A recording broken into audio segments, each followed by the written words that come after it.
You ask Tiger to solve. This deals with linear equations with one unknown. The final result is W equals 1. Let's solve it step by step. Simplify the expression. Find the greatest common factor of the numerator and denominator. Factor out and cancel the greatest common factor.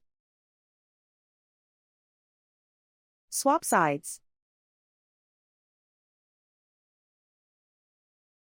Isolate the W. Multiply both sides by 20.